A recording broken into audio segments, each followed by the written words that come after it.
तो चलिए हम शुरू करते हैं। हिस्ट्री का जो पहला चैप्टर है यूरोप में राष्ट्रवाद, और इससे किस किस टाइप का क्वेश्चन पूछा जा सकता है वो हम देखते हैं। यहाँ पहला क्वेश्चन जो दिया हुआ है, इटली तथा जर्मनी वर्तमान में किस महादेश के अंतर्गत आते हैं। याद रखिएगा ऐसे ऐसे क्वेश्चन पूछे जाते हैं। तो ऑप्शन देखिएगा, उत्तरी अमेरिका, दूसरा जो है ऑप्शन दक्षिणी अमेरिका, तीसरा यूरोप और चौथा पश्चिमी एशिया। तो इसका जो राइट आंसर होने वाला है यूरोप होने वाला है, क्योंकि इटली और जर्मनी वर्तमान में भी यूरोप महादेश के अंतर्गत आते हैं। तो देखिए दूसरा नंबर क्वेश्चन क्या कर रहा है कि फ्रांस में किस शासन वंश की पुनः स्थापना वियना कांग्रेस के द्वारा की गई थी। तो ऑप्शन देख लीजिएगा, सबसे पहले क्या लिखा है हैब्सबर्ग, ऑप्शन बी आलिया वंश, ऑप्शन सी बुर्बो वंश, ऑप्शन डी जारसई।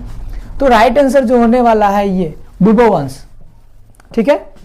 और 3 नंबर क्वेश्चन देखते हैं कि मेजनी का संबंध किस संगठन से था। तो ऑप्शन देखिएगा उसके बाद आंसर मारिएगा। ऑप्शन पहले पढ़ लीजिएगा कि option A Lal Sena, option B Carbonari, option C Filiki Eteria, option D Dyer. तो राइट आंसर जो होने वाला है ऑप्शन नंबर बी, मेजनी का संबंध जो था वो कार्बोनरी संगठन से था, ठीक है। अब देखते हैं चौथा नंबर क्वेश्चन। चौथा नंबर क्वेश्चन क्या कर रहा है कि काउंट काबूर को विक्टर इमैनुअल ने किस पद पर नियुक्त किया। क्या कह रहा है कि काउंट काबूर को विक्टर इमैनुअल ने किस पद पर नियुक्त किया। तो ऑप्शन देख लेते हैं क्या है। ऑप्शन पहला है सेनापति, ऑप्शन बी फ्रांस में राजदूत, ऑप्शन सी प्रधानमंत्री, ऑप्शन डी गृह मंत्री। तो हमारा जो राइट आंसर होने वाला है option number C, Victor Emmanuel ने काउंट काबूर को प्रधानमंत्री के पद पर नियुक्त किया था, ठीक है। अब देखते हैं क्वेश्चन नंबर 5। क्वेश्चन नंबर 5 क्या कर रहा है कि गैरिबाल्डी पेशे से क्या था। अगर आप लोग हिस्ट्री पढ़े होंगे, बुक पढ़े होंगे तो ध्यान में होगा कि गैरिबाल्डी क्या था। तो ऑप्शन नंबर देख लेते हैं कि ऑप्शन में पहला जो कर रहा है सिपाही, ऑप्शन बी किसान, ऑप्शन डी जमींदार, ऑप्शन डी नाविक। तो याद रखिएगा इसी टाइप का क्वेश्चन पूछेगा, और ये क्वेश्चन तो बार बार पूछते ही रहता है कि गैरिबाल्डी पेशे से क्या था। तो हमारा जो राइट आंसर होने वाला है ऑप्शन नंबर डी, गैरिबाल्डी जो था पेशे से नाविक था, ठीक है। अगर वीडियो अच्छा लग रहा है तो वीडियो को लाइक कर दीजिए, और अभी तक इस चैनल को सब्सक्राइब नहीं किया तो चैनल को सब्सक्राइब भी करते चलिए, ठीक है। अब देखते हैं क्वेश्चन नंबर 6। क्वेश्चन नंबर 6 क्या कर रहा है कि जर्मन राज्य का निर्माण किसने किया था। क्या कर रहा है, जर्मन राज्य का निर्माण किसने किया था। ऑप्शन देख लीजिए। ऑप्शन में दिया हुआ है कि लुई 18वां, ऑप्शन बी कह रहा है Napoleon Bonaparte, option D Napoleon 3 और डी बिस्मार्क। तो हमारा जो राइट आंसर है option number B, Napoleon. German राज्य का निर्माण जो था वो नेपोलियन ने किया था। तो देखिएगा आगे का क्वेश्चन क्या कर रहा है। 7 नंबर क्वेश्चन में क्या कर रहा है कि इटली एवं जर्मनी के एकीकरण के विरुद्ध कौन था। ऑप्शन दिया हुआ है, सबसे पहला जो दिया हुआ है इंग्लैंड, दूसरा में रूस, तीसरा में ऑस्ट्रिया और चौथा में प्रसा। तो याद रखिएगा कि इंग्लैंड एवं जर्मनी के एकीकरण के विरुद्ध ऑस्ट्रिया था, ठीक है। तो हमारा जो आंसर होगा वो सी नंबर होगा, ऑस्ट्रिया, ठीक। अब आगे बढ़ते हैं, क्वेश्चन नंबर 8 को देखते हैं। क्वेश्चन नंबर 8 क्या कह रहा है कि रक्त एवं लौह नीति का अवलंबन किसने किया था। ऑप्शन देखते हैं। नंबर 1 मेजनी, बी में क्या कह रहा है हिटलर, सी में बिस्मार्क, डी में विलियम वन।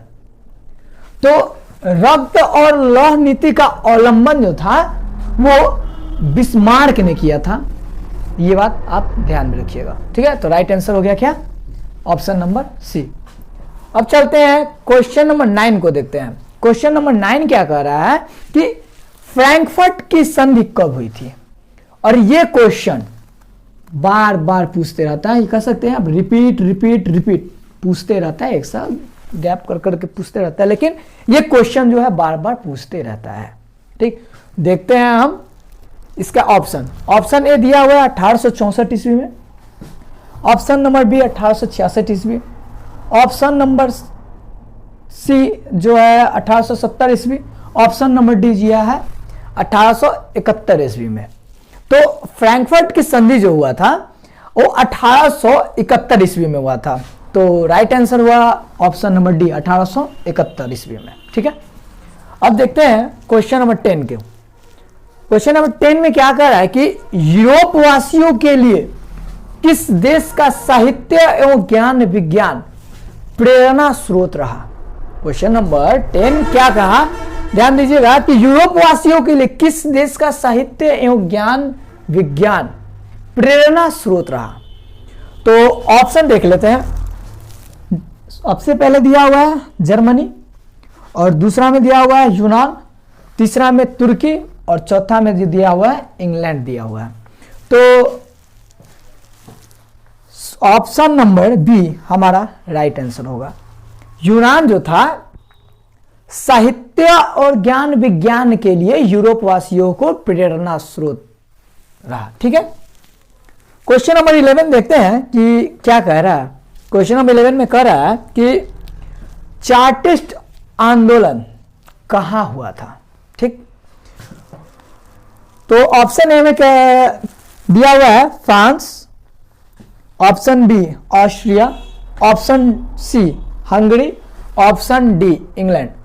तो राइट आंसर जो होगा वो इंग्लैंड होगा। चार्टिस्ट आंदोलन जो था वो इंग्लैंड में हुआ था। तो चलिए अब देखते हैं आगे का क्वेश्चन, यानी कि 12 नंबर क्वेश्चन। 12 नंबर क्वेश्चन में कह रहा है यूनान को एक स्वतंत्र राष्ट्र घोषित किया गया। मतलब कब घोषित किया गया। तो यूनान को स्वतंत्र राष्ट्र घोषित किया गया, ऑप्शन में देख लेते हैं कि 1836 में किया गया, या 1832 में, या 1842 में, या फिर 1830 में।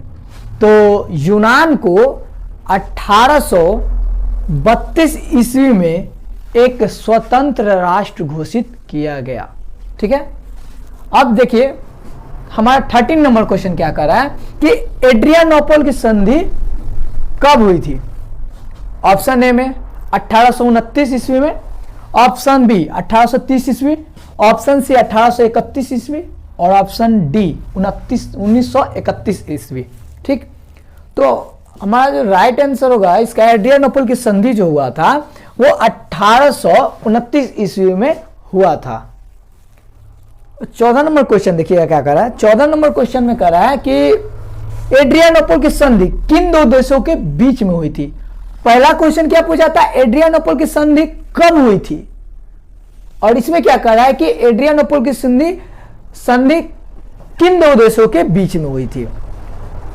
ये एक ही चैप्टर, पहला ही चैप्टर है यूरोप में राष्ट्रवाद से। जितना ये जो ऑब्जेक्टिव हो रहा है वो पहला चैप्टर, हिस्ट्री का पहला चैप्टर है जो यूरोप में राष्ट्रवाद, उसी से ये सब ऑब्जेक्टिव बन रहे हैं।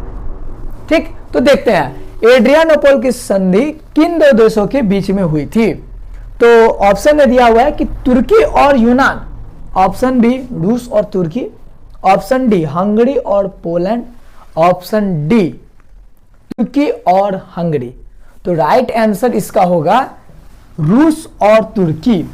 एड्रियानोपल की संधि रूस और तुर्की में हुई थी, और कब हुई थी, तो 1829 ईस्वी में हुई थी। ठीक है, अब देखते हैं 15 नंबर क्वेश्चन क्या कर रहा है। 15 नंबर क्वेश्चन कह रहा है कि सेडान का युद्ध किनके बीच हुआ था। सेडान का युद्ध किनके बीच हुआ था। तो ऑप्शन दे रहा है कि प्रसा और ब्रिटेन, ऑप्शन बी ब्रिटेन और फ्रांस, ऑप्शन सी फ्रांस और प्रसा, ऑप्शन डी प्रसा और रूस। तो सेडान का जो युद्ध था वो फ्रांस और प्रसा के बीच में हुआ था। तो राइट आंसर क्या हो गया, ऑप्शन नंबर सी, सेडान का युद्ध फ्रांस और प्रसा के बीच में हो गया था। ठीक, सॉरी हुआ था, फ्रांस सेडान का युद्ध था जो फ्रांस और प्रसा के बीच हुआ था। ऑप्शन 16 नंबर क्वेश्चन देखते हैं क्या कर रहा है। 16 नंबर क्वेश्चन कर रहा है किस युद्ध के बाद जर्मनी का एकीकरण पूरा हुआ। ऑप्शन देख लेते हैं, क्रीमिया का युद्ध, ऑप्शन बी सेडेवा का युद्ध, ऑप्शन प्रसा और डेनमार्क का युद्ध, ऑप्शन डी सेडान का युद्ध। तो जर्मनी का जो एकीकरण हुआ था वो सेडान के युद्ध के बाद हुआ था। देखते हैं क्वेश्चन नंबर 17 क्या कर रहा है। 17 क्या कर रहा है कि किस संधि द्वारा जर्मनी का एकीकरण पूरा हुआ। इसके ठीक ऊपर यानी 16 नंबर क्वेश्चन में कहा था कि किस युद्ध के बाद जर्मनी का एकीकरण पूरा हुआ, और ठीक नीचे क्या कर रहा है इसके कि किस संधि द्वारा जर्मनी का एकीकरण पूरा हुआ। यहां आप लोग गड़बड़ा सकते हैं, फंस सकते हैं। तो पहला था किस युद्ध के बाद जर्मनी का एकीकरण पूरा होता, तो सेडान का युद्ध के द्वारा। ठीक, युद्ध के बाद, सेडान के युद्ध के बाद जर्मनी का एकीकरण पूरा हुआ।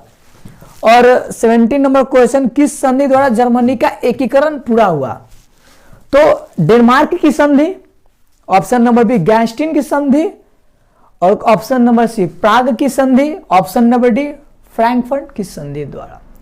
तो जर्मनी का जो एकीकरण था वो फ्रैंकफर्ट की संधि के द्वारा पूरा हुआ था। देखिएगा 18 नंबर क्वेश्चन क्या कर रहा है। 18 नंबर क्वेश्चन कर रहा है कि जर्मनी एवं इटली के एकीकरण के समय फ्रांस का शासक कौन था। तो ऑप्शन देखते हैं। सबसे पहला जो ऑप्शन है Napoleon Bonaparte, option B Napoleon 3 यानी कि नेपोलियन तृतीय, और option C Victor Emmanuel, option D William प्रथम। तो जर्मनी और इटली के एकीकरण के समय फ्रांस का शासक जो था वो नेपोलियन बोनापार्ट था। ठीक, अब 19 नंबर क्वेश्चन देखते हैं कि 19 नंबर क्वेश्चन में क्या कह रहा है।